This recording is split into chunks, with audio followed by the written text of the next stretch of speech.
तो स्टूडेंट्स, आज की जो हम लोग का टॉपिक है वो है रिफ्लेक्शन ऑफ साउंड। तो चलो रिफ्लेक्शन ऑफ साउंड पढ़ा जाएगा आज, और साथ ही साथ रिफ्लेक्शन ऑफ साउंड का जितने भी एप्लीकेशन होगा वो सारे मैं बताऊंगा, और किससे क्या होता है, कौन ज़्यादा इम्पोर्टेंट है, सभी के कंसेप्ट क्लियर हो जाएगा इस वीडियो से। तो इस वीडियो को स्किप मत करना, पूरा देखना ताकि तुम्हारा कंसेप्ट आगे जाके बहुत अच्छा हो।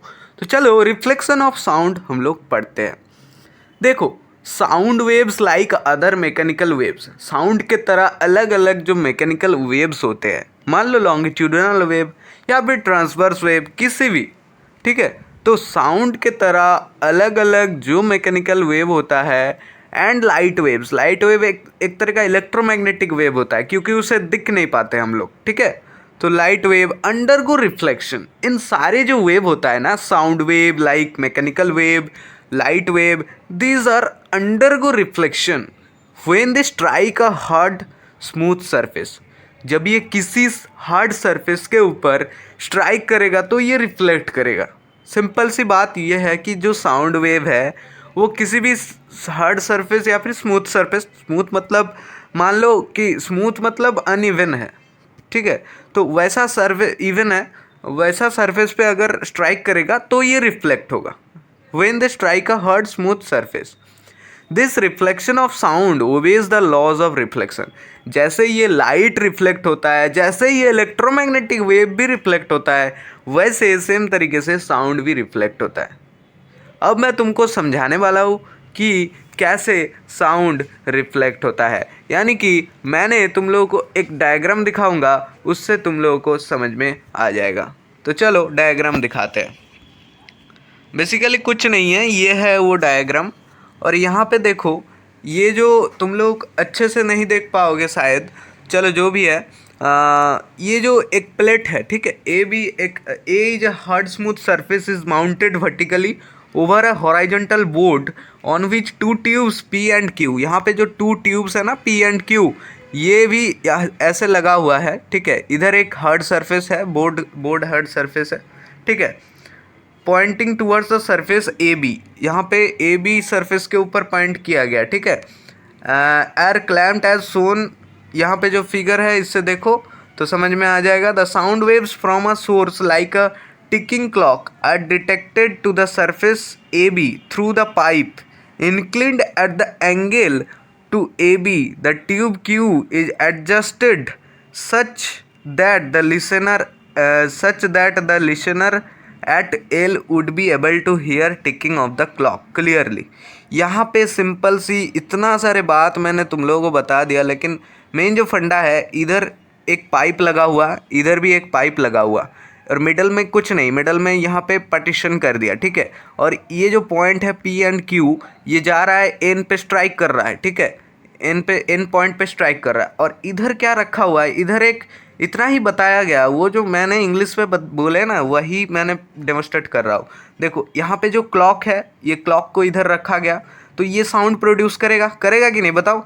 और ये साउंड जाके मिडल में कुछ पार्टीशन रख दो, कुछ भी कार्डबोर्ड या फिर कुछ भी रख दो, तो इधर से जो साउंड प्रोड्यूस होके जाएगा तो यहाँ पे स्ट्राइक करेगा, फिर यहाँ पे कोई अगर कान रखेगा तो वो आवाज़ सुन पाएगा। ये जो क्लॉक का आवाज़ है, ये क्लॉक टाइप्स का चीज़ है, तो ये जो क्लॉक का आवाज़ है, ये यहाँ पे अगर तुम कान लेके आओगे तो तुमको सुनाई देगा, ठीक है। यही फंडा है। किसी भी रिफ्लेक्शन होता है तो एक तरफ जाता है, वहाँ से स्ट्राइक करके आता है, उसी को रिफ्लेक्शन बोलते हैं। जैसे लाइट भी होता है, लाइट इधर से अगर रिफ्लेक्ट किया तो उधर जाके मतलब ऐसे वहाँ पे लाइट में वहाँ पे कोई हार्ड सरफेस नहीं लिया जाता है, वहाँ पे मिरर लिया जाता है, ठीक है। वैसे ही सेम प्रोसेस में, एकदम सेम प्रोसेस में, ज़्यादा कुछ समझने का है ही नहीं इधर, ठीक है। और देखो यहाँ पे the board C D acts as a screen, ये जो बोर्ड है ना, ये एक स्क्रीन की तरह काम कर रहा है। और यहाँ से जो तुम एंगल दिख रहे हो आई और पी, ये एंगल है।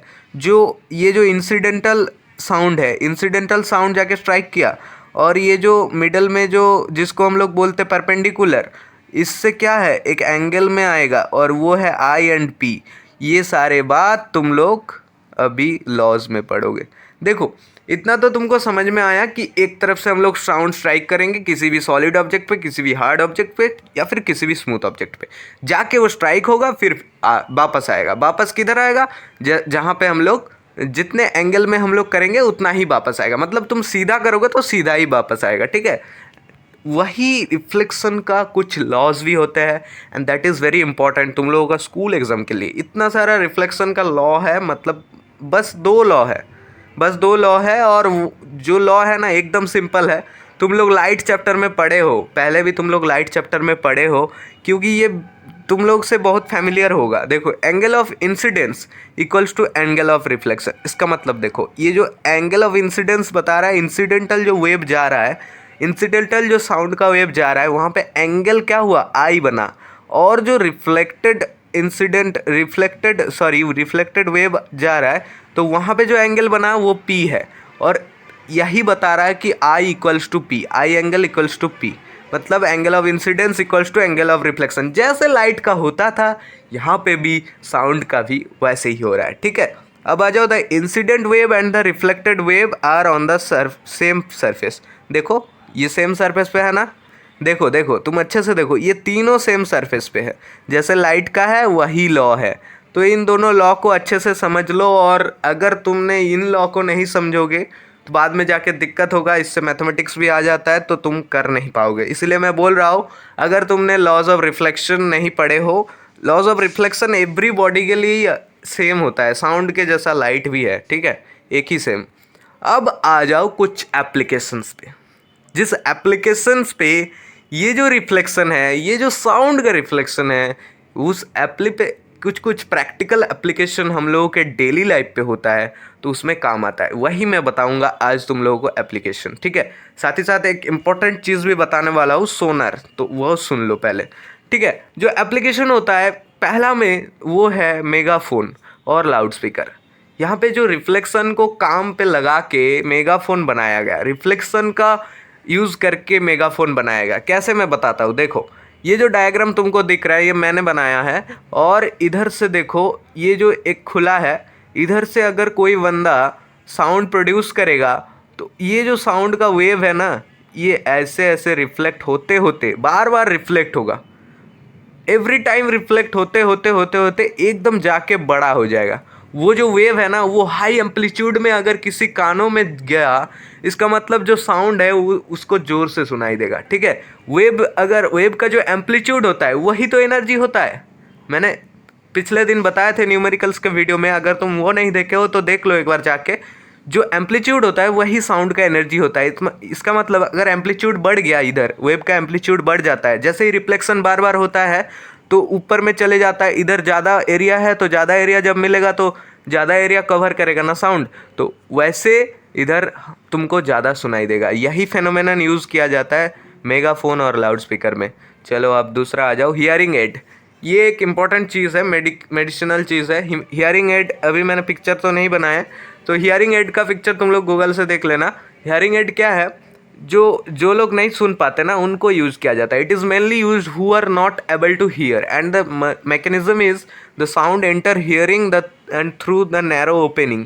वहाँ पे भी एक नैरो ओपनिंग रहता है। जैसे मेगाफोन और लाउड स्पीकर में एक नैरो ओपनिंग रहता है, same process, same hearing aid पे भी एक नैरो ओपनिंग रहता है। और वही नैरो ओपनिंग से किसी भी साउंड जाएगा, फिर जाके वहाँ पे बड़ा होते जाएगा। जब रिफ्लेक्शन होते होते जाएगा तो जिससे वो सुनेगा वो बड़ा हो, undergoes multiple reflection and comes out from a wide range. वो वाइड रेंज में बाहर आएगा इन अ लार्ज एम्पलीट्यूड। यहाँ पे मैंने वही मेगाफोन का ही सेम जैसा हियरिंग एड भी काम करता है, ठीक है।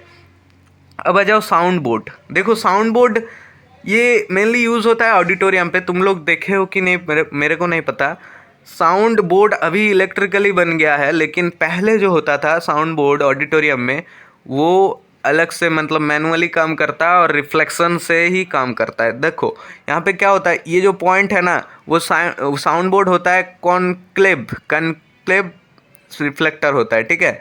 तो जहाँ से साउंड प्रोड्यूस किया जाता है, तो कॉन्क्लेव मिरर में अगर जैसे ही कॉन्क्लेव मिरर में स्ट्राइक करेगा, तो वो जो साउंड है ना, वो पैरेलली मूव करेगा।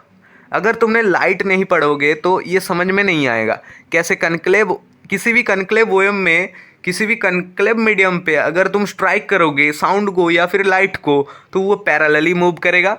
और जो साउंड है ना, जब पैरेलली मूव करेगा तो ज़्यादा एरिया लेगा ना, पूरा ऑडिटोरियम को छा जाएगा। इसीलिए ये एक ऐसा मतलब एप्लीकेशन है जिसे यूज़ किया जाता है, ठीक है। तो अब आ जाओ व्हिस्परिंग गैलरी। व्हिस्परिंग गैलरी क्या होता है? Whispering gallery, it is a big circular hall around a big round pillar. ये भी एक सर्कुलर हॉल जैसा है, पिलर।